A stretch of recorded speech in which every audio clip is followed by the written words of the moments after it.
बिस्मिल्लाहिर्रहमानिर्रहीम। अस्सलाम वालेकुम नाज़रीन, मैं अहमद फ़वाद हूँ और आप मेरा यूट्यूब चैनल देख रहे हैं। नाज़रीन, जहांगीर तरीन, आसिफ जरदारी, काफ लीग, इलेक्टेबल्स और पाकिस्तान तहरीक इंसाफ के अंदर ही एक नया ग्रुप क्रिएट करना, ये सारे के सारे हरबे इमरान खान के अगेंस्ट नाकाम हुए हैं। एक बड़ी रीज़न आपके सामने मैं रखूँगा और एक बड़ी ताकत इमरान खान की, जिसकी वजह से ये सारे के सारे इस वक्त जो इस्लामाबाद के अंदर गहमा गहमी है, इवन के मीडिया के अंदर, न्यूज़ चैनल्स के अंदर सारा दिन आप ये सुन रहे होंगे कि फ़लाने की फ़लाने से मुलाकात, जहांगीर तरीन की उससे मुलाकात, इसकी इससे मुलाकात, ये छोड़ गया वो छोड़ गया। लेकिन इन सारों को एक बड़ी और बुरी शिकस्त हुई है। इमरान खान साहब के लिए आज का दिन कैसे जीत का दिन है, इस पर कुछ अहम तफसीलात हैं वो मैं आपके साथ शेयर करूँगा। दूसरे नंबर पर नाजरीन, 24 घंटे के अंदर अंदर 2 राब्ते या 2 पैगामात आप कहें भेजे गए हैं, इस पर भी कुछ तफसीलात हैं वो भी आज के व्लॉग में आपके साथ मैं शेयर करूँगा। चीफ जस्टिस उमर अता बंदयाल की जानिब से बड़ी एक अहम खुशखबरी आज सुनाई गई है और बड़े दिनों के बाद अदालत से भी कोई खुशखबरी सामने आई है। अलबत्ता ये खुशखबरी सबके लिए नहीं है, लेकिन स्टिल ये खुशखबरी है। इस पर भी कुछ तफसीलात हैं वो भी आज के व्लॉग में आपके सामने रखूँगा। सबसे पहले तो मैं आता हूँ कि कैसे आसिफ जरदारी, जहांगीर तरीन और ये वाले जो सारा मैटर है, जहांगीर तरीन का मैटर पहले मैं डिस्कस करता हूँ। जहांगीर तरीन को लॉन्च किया गया इमरान खान के अगेंस्ट कि वो इमरान खान के मुतबादिल के तौर पर सामने आकर खड़े होंगे, पाकिस्तान तहरीक इंसाफ को तोड़ा जाएगा और पाकिस्तान तहरीक इंसाफ के सारे बंदों को कहाँ पर एडजस्ट किया जाएगा, जहांगीर तरीन के साथ एडजस्ट किया जाएगा और ये पाकिस्तान तहरीक इंसाफ और इमरान खान के मद्दे मुकाबिल होगा। इलेक्शंस में इनके साथ जो इलेक्टेबल्स मिले होंगे उनके साथ मिलकर एक बड़ी तादाद में जो ग्रुप होगा या नई सियासी जमात होगी वो बनेगी और नेक्स्ट इलेक्शंस के अंदर जो है जो हुकूमत बनाई जाएगी वो जहांगीर तरीन के बगैर नहीं बनेगी और इमरान खान जो है वो अगर वापस भी आया तो थोड़ी सी नशिस्तों के साथ वापस आएगा। लेकिन बहुत बुरे तरीके से ये प्लान पिटा है, क्योंकि जहांगीर तरीन के एक्टिव होने के बाद और जिन लोगों ने पाकिस्तान तहरीक इंसाफ को छोड़कर जहांगीर तरीन में वो आए, उन्होंने खुद को सिफर से मल्टीप्लाई किया। ना सिर्फ वो सिफर से मल्टीप्लाई हुए बल्कि इसके साथ इमरान खान की मकबूलियत, इमरान खान का वो जो वोट बैंक था वो मज़ीद बढ़ा। तो जहांगीर और इवन के अब ये सिचुएशन है कि इतने दिन हो गए हैं, जहांगीर तरीन रोज़ ये कहते हैं कि नई सियासी जमात की वो अनाउंसमेंट करेंगे, अभी तक वो जमात की अनाउंसमेंट नहीं कर पाए, क्योंकि वो जो लोग कुछ इनके साथ हामी भर भी चुके थे या जिनके साथ ये राब्ते कर रहे थे और इनको उम्मीद थी कि ये आ जाएंगे, और ये कहा जा रहा था कि 100 से ज़्यादा लोग जहांगीर तरीन ने अपने साथ इकट्ठे कर लिए हैं, वो जहांगीर तरीन के साथ अब शामिल होने के लिए तैयार नहीं है। सिर्फ कुछ लोग हैं, चंद लोग हैं, दर्जन भर भी नहीं हैं, वो लोग जहांगीर तरीन के साथ इस वक्त इतनी तगोदो के बाद उनके साथ शामिल होने के लिए तैयार हुए हैं। दीगर ख़ास तौर पर जो इलेक्टेबल्स हैं वो जहांगीर तरीन के साथ इस वक्त नहीं मिल रहे, और जो रीज़न है वो ये है कि इस सारी सिचुएशन के दौरान जो वोट बैंक है इमरान खान का, जो इमरान खान की सबसे बड़ी ताकत है अवाम,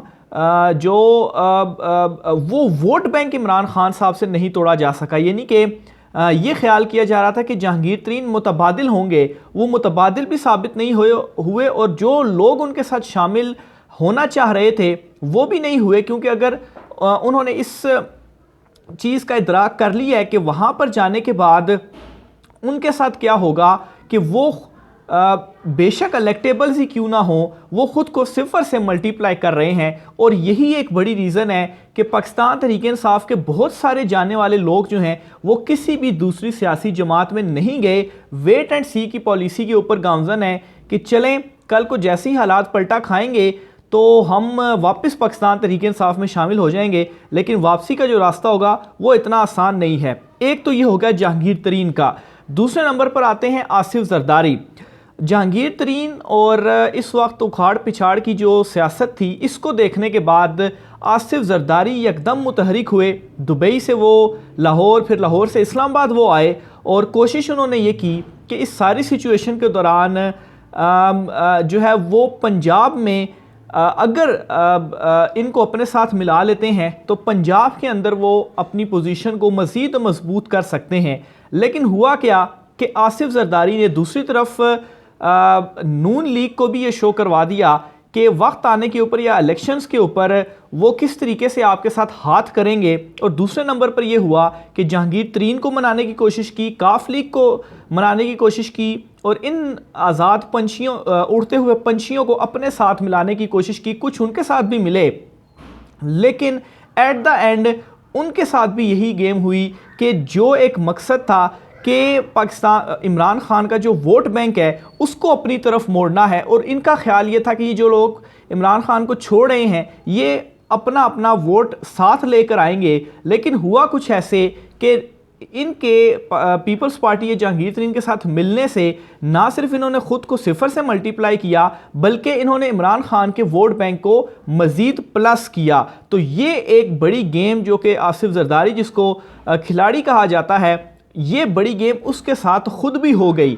तीसरे नंबर पर मुस्लिम लीग नून की अब मैं बात करता हूँ। मुस्लिम लीग नून जब ये सारी जहांगीर तरीन इलेक्टेबल्स और आसिफ जरदारी काफ लीग एक्टिव हो गए और शमूलियत और ये उखाड़ पिछाड़ की सियासत स्टार्ट हो गई, तो उसके बाद नून लीग को इस बात का इतराक हो गया कि भाई साहब हमारे साथ बड़ा हाथ होने जा रहा है। और जो शफकत का हाथ हम समझ रहे थे कि हमारे सरों के ऊपर है और आइंदा इलेक्शंस में भी ये हाथ हमारे सरों पर रहेगा, तो असल में ऐसा नहीं है। ये जो हाथ है वो तो जहांगीर तरीन के सर पर चला गया है और हमारे साथ एक बड़ा हाथ होने जा रहा है, जिस पर बाकायदा तौर पर नवाज शरीफ ने जहांगीर तरीन से नाराज़गी का इजहार भी किया। और इसी वजह से जहांगीर तरीन नवाज शरीफ के पास लंदन भी उनका शेड्यूल था। और दूसरे नंबर पर आसिफ जरदारी के मुतहरिक होने के बाद नून लीग ने कहा कि हम भी जो है वो इसका जवाब भी देंगे।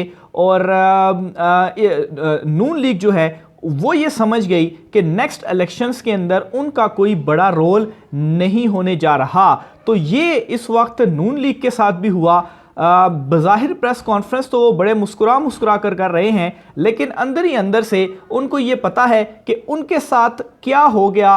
और उनके साथ गुज़श्ता कुछ दिनों में इस तरह से चीज़ें हुई हैं कि उनको महसूस भी नहीं हुआ और अब आकर उनको पता चला है कि उनके साथ कितना बड़ा हाथ हो चुका है कि अगले सेटअप के अंदर बहुत वो महदूद से होकर रह चुके हैं इस वक्त की जो सारी सिचुएशन है। क्योंकि ये जो पार्टीज़ और जो उखाड़ पिछाड़ हो रहा है, जहांगीर तरीन और काफ लीग और आसिफ जरदारी ये जो एक्टिव हुए हैं ये ऐसे ही एक्टिव नहीं हुए, जो हाथ है वो इनके सरों के ऊपर रखा जा चुका है।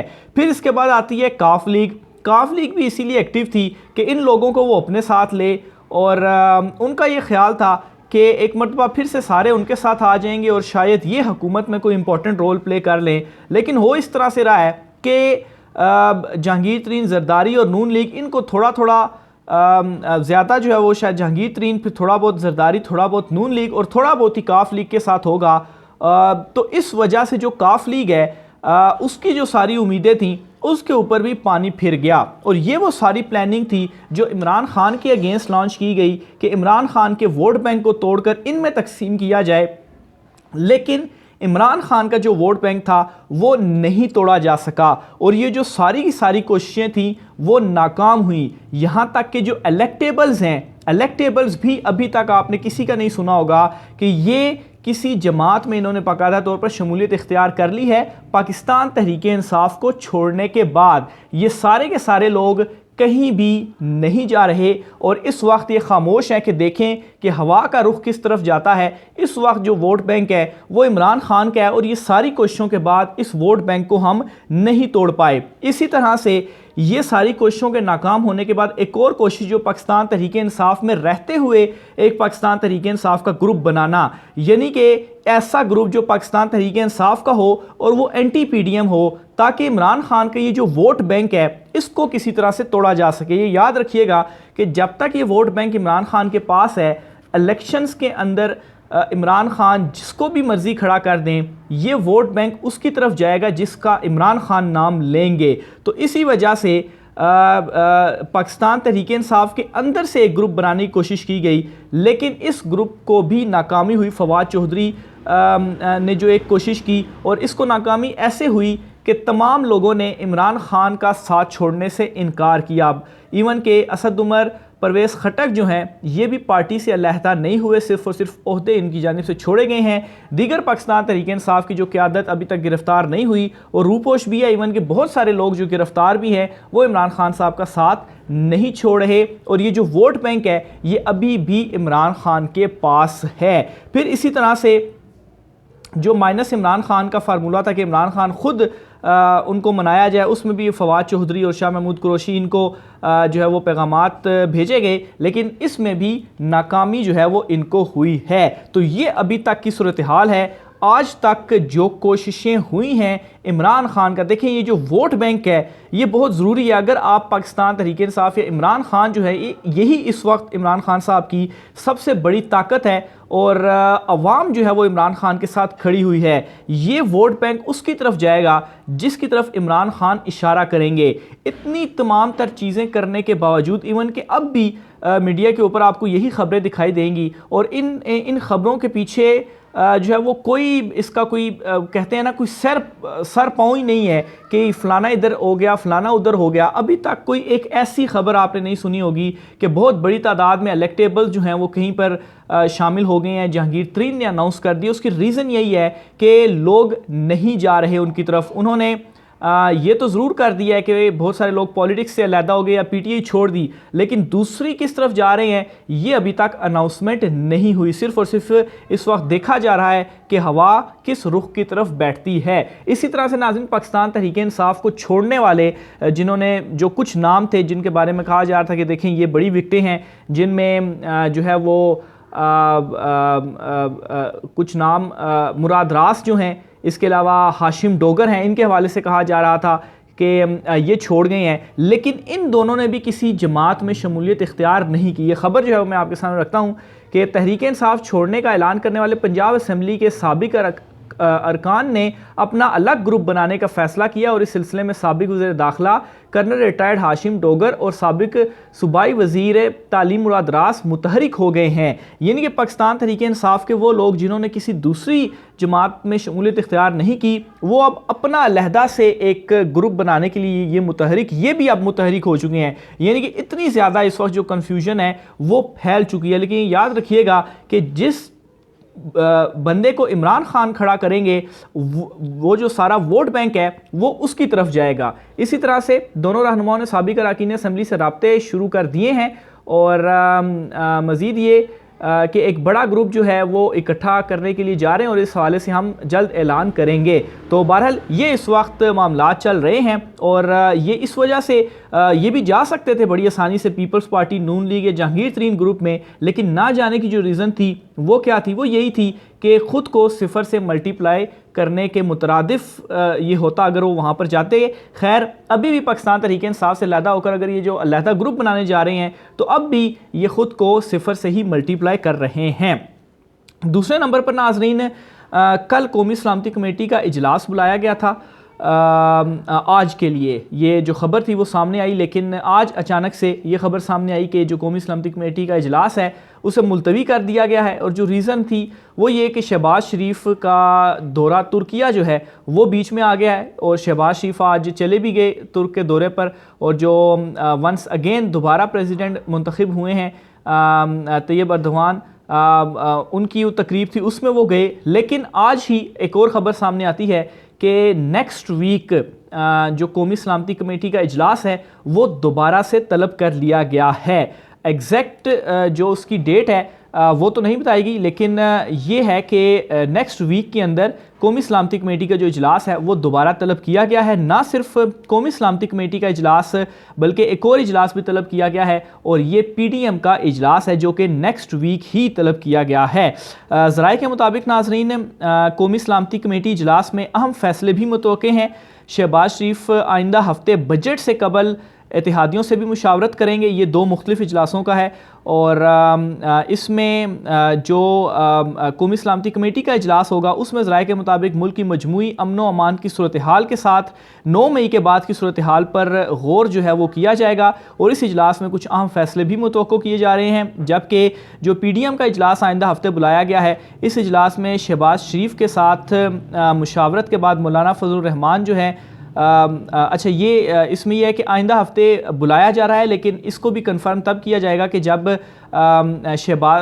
मौलाना फजल रहमान से पहले मुशावरत होगी, फिर उसके बाद कंफर्म करने के बाद नेक्स्ट वीक में ही जो है वो इसको तलब किया जाएगा।